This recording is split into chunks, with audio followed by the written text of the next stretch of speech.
नमस्कार। जीके कुछ ट्रैकर में आपका स्वागत है। आज से हम एसएससी जीडी के जीके या जीएस के लिए एक नई सीरीज शुरू कर रहे हैं जिसका नाम है योद्धा जीके सीरीज, जिसमें प्रत्येक दिन शाम 7 बजे आपको 20 प्रश्न मिलेंगे। साथ ही कुछ तथ्यों के माध्यम से 80 से 100 प्रश्नों को हम तैयार करेंगे। तो आइए शुरू करते हैं इस सीरीज का आज का पहला प्रश्न है कि भारत की प्रथम महिला लोकसभा अध्यक्ष कौन थी। प्रथम महिला लोकसभा अध्यक्ष अगर आपसे पूछा जाए तो आप याद रखेंगे ये कौन थी, ये थी मीरा कुमार। ठीक है, इस प्रश्न का राइट आंसर क्या है, डी। अगर इंदिरा गांधी की बात करें तो ये थी प्रथम महिला प्रधानमंत्री। ठीक है, तो आप ये याद रखेंगे। साथ में ही ये कौन थी, ये थी प्रथम महिला राष्ट्रपति। ठीक है, प्रथम महिला राष्ट्रपति। साथ में ही स्नेहलता श्रीवास्तव को भी याद रखना है आपको। स्नेहलता श्रीवास्तव जो है ये थी प्रथम महिला महासचिव। ठीक है, लोकसभा की महासचिव। तो आप ये फैक्ट कुछ याद रखेंगे, महासचिव। ठीक है, तो ये आपके एग्जाम के पर्पज से काफ़ी इंपॉर्टेंट है, इसलिए आप याद रखेंगे। इस प्रश्न का आंसर डी है। अगला देखते हैं। दूसरा प्रश्न है कि भारत की प्रथम महिला राज्यपाल कौन थी। देखिए, अगर भारत की प्रथम महिला राज्यपाल आपसे पूछा जाए तो आप याद रखेंगे ये कौन थी, सरोजनी नायडू। ठीक है, सुचेता कृपलानी जो पूछी जाए तो आप याद रखेंगे प्रथम महिला मुख्यमंत्री। ठीक है, प्रथम महिला मुख्यमंत्री कौन थी, सुचेता कृपलानी। साथ में ही आप याद रखेंगे राजकुमारी अमृता कौर, ये कौन थी, ये थी प्रथम महिला केंद्रीय मंत्री। ठीक है, प्रथम महिला केंद्रीय मंत्री। तो आप ये भी याद रखेंगे। साथ में ही आप याद रखेंगे राधाबाई सुब्बारायन, ये कौन थी, ये थी प्रथम महिला सांसद। ठीक है, प्रथम महिला सांसद राधाबाई सुब्बारायन थी। तो ये कुछ फैक्ट थे। अगला प्रश्न देखते हैं। अगला प्रश्न है कि स्वतंत्र भारत का प्रथम गवर्नर जनरल कौन था। स्वतंत्र भारत का प्रथम गवर्नर जनरल पूछा जाए तो आप याद रखेंगे ये कौन था, लॉर्ड माउंटबेटन। ठीक है, साथ में ही आप याद रखेंगे भारत का अंतिम वायसराय। ठीक है, भारत का अंतिम वायसराय ये भी कौन था, लॉर्ड माउंटबेटन। तो आप ये भी याद रखेंगे। ठीक है, साथ में ही कैनिंग जो था, कैनिंग को भी आपको याद रखना है। ये भारत का जो है अंतिम क्या था, नहीं अंतिम नहीं, प्रथम है ना, क्या था, प्रथम वायसराय। क्या था, प्रथम वायसराय। तो आप ये याद रखेंगे। लॉर्ड विलियम बेंटिक के बारे में आपको याद रखना है, ये जो है भारत का प्रथम गवर्नर जनरल था। क्या था, प्रथम गवर्नर जनरल। ठीक है, तो आप ये याद रखना है। साथ में ही सी राजगोपालाचारी की अगर हम बात करें तो जो सी राजगोपालाचारी थे ये जो है अंतिम गवर्नर जनरल थे। स्वतंत्र भारत के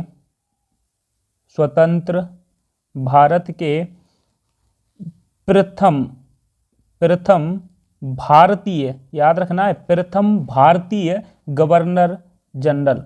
ठीक है, गवर्नर जनरल ये प्रथम भारतीय थे, है ना। इनसे पहले लॉर्ड माउंटबेटन थे। तो आपको ये याद रखना है। साथ में याद रखना है कि ये अंतिम भी थे। ठीक है, अंतिम गवर्नर जनरल भी थे। तो आप ये भी याद रखेंगे, है ना, अंतिम गवर्नर जनरल। तो ये कुछ फैक्ट थे जिन्हें आपको याद रखना है। अगला प्रश्न देखते हैं। अगला प्रश्न है कि भारत का प्रथम परमाणु रिएक्टर कौन सा था। तो प्रथम परमाणु रिएक्टर की बात करें तो ये था अप्सरा। ठीक है, प्रथम परमाणु रिएक्टर अप्सरा। ठीक है, साथ में ही आप याद रखेंगे कि जो आईएनएस चक्र था, आईएनएस चक्र ये प्रथम परमाणु पनडुब्बी। ठीक है, प्रथम परमाणु पनडुब्बी कौन सी थी, आईएनएस चक्र। साथ में याद रखना है आपको अग्नि जो है ये भारत का प्रथम प्रक्षेपास्त्र था, जो मध्यम दूरी का है ना, मध्यम दूरी का प्रथम प्रक्षेपास्त्र अग्नि था। और आईएनएस विक्रांत की बात करें तो ये जो है प्रथम विमान वाहक पोत था, विमान वाहक पोत ये था। ठीक है, तो इस प्रश्न का राइट आंसर क्या है, ए। अगला प्रश्न देखते हैं। आज का 5वां प्रश्न है कि भारत का सबसे लंबा सड़क पुल कौन सा है। सबसे लंबा सड़क पुल कौन सा है। तो देखिए पहले तो इनकी स्थिति जान लीजिएगा, ये आपसे कई बार पूछे जाते हैं। ये कहाँ पर है, ये है असम और अरुणाचल प्रदेश में, ठीक है, असम और अरुणाचल प्रदेश में। मुख्यतः ये असम में है लेकिन अरुणाचल प्रदेश को जोड़ता है, इसलिए आप याद रखेंगे। बोगीबील की बात करें तो ये भी कहाँ पर है, ये असम में है। महात्मा गांधी सेतु की बात करें तो ये कहाँ है, बिहार में है, पटना में, ठीक है। साथ में ही आपको याद रखना है बांद्रा वर्ली समुद्र सेतु, ये कहाँ पर है, मुंबई महाराष्ट्र में, ठीक है। तो ये आप इनकी स्थिति याद रखेंगे। साथ में ही आप याद रखेंगे भूपेन हजारिका सेतु, ये सबसे लंबा पुल है, लगभग 9.15 किलोमीटर इसकी जो है लंबाई है। ये किस किस को जोड़ता है, ये असम को जोड़ता है, किस से जोड़ता है, अरुणाचल प्रदेश से जोड़ता है। साथ में ही आप याद ये भी रखेंगे, ये जो है लोहित नदी पर है। किस नदी पर है, लोहित नदी, ठीक है। लोहित नदी जो है ब्रह्मपुत्र नदी की सहायक नदी है। तो ये जो स्थान है, ये इसे देखिए ढोला असम में एक स्थान है जिसको ये किससे कनेक्ट करता है, ये करता है सादिया से। सादिया अरुणाचल प्रदेश में एक स्थान है। तो इसलिए इस पुल को क्या कहते हैं, ढोला सादिया सेतु, ठीक है। तो ये आपके लिए इंपॉर्टेंट था इसलिए मैंने बता दिया, बाकी का आप ये स्थान याद रखेंगे। अगला प्रश्न देखें। देखिए अगला प्रश्न है कि पुस्तक मुद्रित करने वाला विश्व का प्रथम देश कौन सा है। आपसे पुस्तक मुद्रित करने वाला पूछा जाए या फिर कागजी मुद्रा जारी करने वाला पूछा जाए, दोनों का आंसर क्या है, चीन, ठीक है। पुस्तक मुद्रित करने वाला या फिर कागजी मुद्रा जारी करने वाला, तो ये कौन है, ये है चीन। साथ में ही आप याद रखेंगे कि जो प्रसा ये शिक्षा को अनिवार्य करने वाला पहला देश था, ठीक है। शिक्षा को अनिवार्य करने वाला प्रथम देश कौन सा था, प्रसा था। साथ में ही उरुग्वे को याद रखना है। जो उरुग्वे है इसने प्रथम फुटबॉल विश्व कप का विजेता रहा है, ठीक है। फुटबॉल विश्व कप जीतने वाला प्रथम देश, ठीक है। तो आप ये याद रखेंगे, फुटबॉल विश्व कप जीतने वाला प्रथम देश था। यूनान की बात करें तो आधुनिक ओलंपिक, ठीक है, आधुनिक ओलंपिक खेलों का आयोजन करने वाला, आयोजक, ठीक है, आयोजन करने वाला प्रथम देश था। तो ये इस प्रश्न का राइट आंसर क्या है, बी है। अगला प्रश्न देखते हैं। 7वां प्रश्न है कि विश्व का सबसे छोटा महाद्वीप कौन सा है। एशिया की अगर हम बात करें तो ये जो है विश्व का सबसे बड़ा महाद्वीप है, ठीक है, सबसे बड़ा महाद्वीप है, आप ये याद रखेंगे। साथ में ही आप याद रखेंगे कि जो अफ्रीका है, अफ्रीका को हम अंध महाद्वीप कहते हैं, ठीक है। क्या कहते हैं, अंध महाद्वीप कहते हैं। सहारा डेजर्ट यहीं स्थित है। अगर हम ऑस्ट्रेलिया की बात करें तो ये जो है विश्व का सबसे छोटा महाद्वीप है, ठीक है, विश्व का सबसे छोटा महाद्वीप है। अगर हम अंटार्कटिका की बात करें तो ये जनसंख्या घनत्व के मामले में सबसे कम है, यानी कि यहाँ जनसंख्या घनत्व बहुत, यानी ये सब महाद्वीपों से कम है। तो आप ये याद रखेंगे, ठीक है। तो इस प्रश्न का राइट आंसर क्या है, सी है। अगला प्रश्न देखते हैं। अगला प्रश्न है कि भारत का राष्ट्रीय चिन्ह क्या है। तो देखिए ये जो है ये भारत का है, ठीक है। भारत का राष्ट्रीय चिन्ह क्या है, अशोक स्तंभ। साथ में ही आप याद रखेंगे कि ये जो चांद तारा है, चांद तारा तुर्की का राष्ट्रीय चिन्ह है, ठीक है। साथ में ही आप याद रखेंगे जो समुद्री तट है, समुद्री तट डेनमार्क का राजकीय चिन्ह है। डेनमार्क की राजधानी आप जानते होंगे कोपेनहेगन, ठीक है। तो डेनमार्क जो है समुद्री तट है ना। शेर की अगर हम बात करें तो शेर जो है ये 2 देशों का है। किस किस का है, नॉर्वे का है, नॉर्वे, ठीक है। और साथ में ही याद रखेंगे नीदरलैंड, ठीक है। तो ये याद रखेंगे आप। अगला प्रश्न देखते हैं। मैकमोहन रेखा किन 2 देशों के बीच है। मैकमोहन रेखा की अगर हम बात करें तो ये जो है भारत और चीन के बीच में है, ठीक है। कौन सी रेखा है, मैकमोहन रेखा। साथ में ही आप याद रखेंगे भारत और पाकिस्तान के बीच में कौन सी रेखा है, ये है भारत और पाकिस्तान के बीच में रेड क्लिफ, ठीक है, रेड क्लिफ रेखा, आप ये भी याद रखेंगे। साथ में आप याद रखेंगे कि जर्मनी और फ्रांस के बीच में, जर्मनी और फ्रांस, जो जर्मनी और फ्रांस है उसके बीच में एक रेखा है जिसका नाम है मैगिनोट रेखा, ठीक है। साथ में ही आप याद रखेंगे जर्मनी और पोलैंड, जर्मनी और पोलैंड के बीच में जो रेखा है उसका नाम है हिंडनबर्ग रेखा, ठीक है। तो ये कुछ फैक्ट थे जो आप याद रख सकते हैं, जो आपके एग्जाम के लिए काफ़ी महत्वपूर्ण हो सकते हैं। तो इस प्रश्न का राइट आंसर ए है। अगला प्रश्न देखते हैं। अगला प्रश्न है कि झुकी हुई मीनार स्थित है। झुकी हुई मीनार कहाँ स्थित है? तो जो पीसा है, पीसा ये कहाँ पर है? इटली में, ठीक है। तो इटली में जो है ये स्थित है। मॉस्को की अगर हम बात करें तो मॉस्को में क्रेमलिन, जो क्रेमलिन है वो कहाँ स्थित है? वो है मॉस्को, रूस में, ठीक है। तो ये रूस का आप याद रखेंगे कि ये रूस में है। एथेंस जो रूस की राजधानी है मॉस्को, ऐसे ही एथेंस है। एथेंस में आप याद रखेंगे पार्थनान, क्या याद रखेंगे? पार्थनान, ठीक है। पार्थनान कहाँ स्थित है? एथेंस में। टोक्यो की बात करें तो यहाँ स्थित है इम्पीरियल पैलेस, ठीक है। तो ये कुछ इंपॉर्टेंट फैक्ट थे। अगला प्रश्न देखते हैं। अगला प्रश्न है कि समान ऊंचाई वाले स्थानों को मिलाने वाली रेखा कहलाती है। एसएससी के लिए ये फेवरेट क्वेश्चनों में से है, तो आप याद रखेंगे। जो आइसोहेलाइन है, आइसोहेलाइन मतलब समुद्र में खींची जाने वाली वो रेखाएं होती हैं जहाँ समान लवणता पाई जाती है, ठीक है। समान लवणता को मिलाने वाली रेखा क्या कहलाती है? आइसोहेलान कहलाती है। साथ में ही आप याद रखेंगे कि जो आइसोबार होता है ये समान वायुदाब वाले स्थानों को मिलाने वाली रेखा होती है, ठीक है। साथ में ही आप याद रखेंगे आइसोबॉथ जो है समुद्र में समान गहराई वाले बिंदुओं को मिलाने वाली रेखा होती है, समान गहराई, ठीक है। तो आप इतना याद रखेंगे। इसके साथ ही आप याद रखेंगे आइसोहाइप्स की बात करें तो ये समान ऊंचाई वाले क्षेत्रों को मिलाने वाली रेखा होती है, ठीक है। तो इस प्रश्न का राइट आंसर क्या है? डी है। अगला प्रश्न देखते हैं। देखिए अगला प्रश्न है कि मैना किस देश की समाचार एजेंसी है? अगर हम मैना की बात करें उससे पहले जाने भारत की समाचार एजेंसियों के नाम क्या है। तो भारत की जो समाचार एजेंसी हैं उनका नाम है, एक तो पीटीआई यानी कि प्रेस ट्रस्ट ऑफ इंडिया, एक है यूएनआई, ठीक है, यानी कि यूनाइटेड न्यूज ऑफ इंडिया। साथ में ही आप याद रखेंगे भारत की एक और समाचार एजेंसी है जिसका नाम है समाचार भारती। क्या नाम है? समाचार भारती। अगर हम ईरान के समाचार एजेंसी की बात करें तो ईरान की समाचार एजेंसी का नाम है इरना। क्या नाम है? इरना। अगर हम मिस्र के समाचार एजेंसी की बात करें तो इसका नाम है मैना, ठीक है। ब्रिटेन की समाचार एजेंसी की बात करें तो इसका नाम है राइटर्स। क्या नाम है? राइटर्स। तो इस प्रश्न का राइट आंसर क्या है? सी है। अगला प्रश्न देखते हैं।